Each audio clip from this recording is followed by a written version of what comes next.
tokkummaa isaan hin barbaanne nuti wanni binnuuf takka illee hin jiru. Dhugaa walitti himna yeroo wal sossoban hin jirru. Dhimma hojii hojjetaa mootummaadhaa hojjechuu qaba nuti hojjennee biizii taanee yaadaan adda adda taanee obboleessa ta'e waan bareeddu naadha. Waan bareeddu sanatti. Ana malee na jabee ture.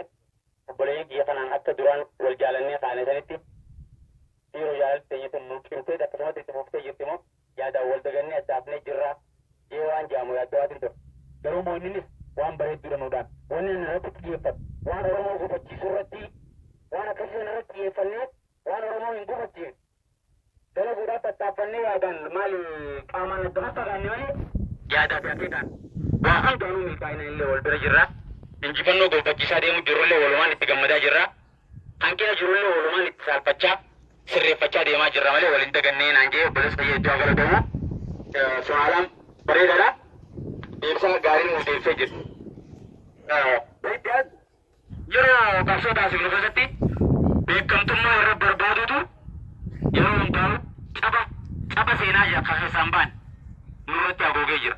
Caba seenaa keessaan baan jechuun wanni takka yoo dalagamtu ana Oromummaaf akka dalagamtuun jaaladhamu dichaastu dalagee jaalee akka itti nataasanii fedha.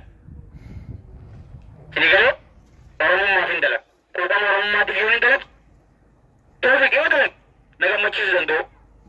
Natti tole cimee inni qabu sun cimsee jabeessee yaada biraa akka inni burqisiisu deeggaruudha malee itti hinaafee waan hin dalagee maarree jee inni maarree gaa godha jee itti hinaafee nama of taajjabsiisuun sigalee alagaa of taajjabsiistee qaawwa banuu safuudha saniifu wantoota daleennoo maqaa barbaadu itti gadhee itti beekamtummaa barbaadu ammallee yoo dhiisuu baanne har'allee caba seenaa san keessaa hin baanu kana keessaa ba'uu qabnaa jechuudha. Maaliif hojii qeerroo guutuu hojii qeerroo injifannoon qeerroo guutuu walii yaamamna waan nan injifadhe baruun ta'uu sanitti yaamamtanii qeerrootti injifate akkasuma akkasii waan nan itti agartee itti tokko goraan ilma namaa jara keenya akka rabbitti nu fudhatina.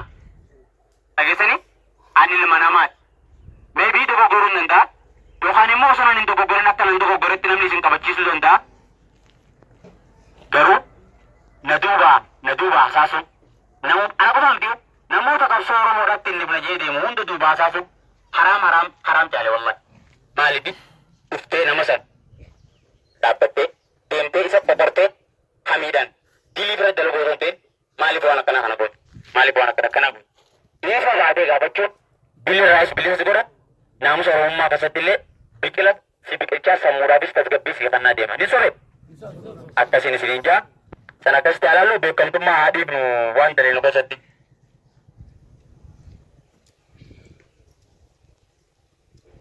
Yeroo furmaata waan takka alaachuudhaaf deemnu irratti yoo badhaadhatti rakkinni tokko uumame waachuu wanni fiidee itti dhiitee isaan laayituuf takka illee hin jirtu.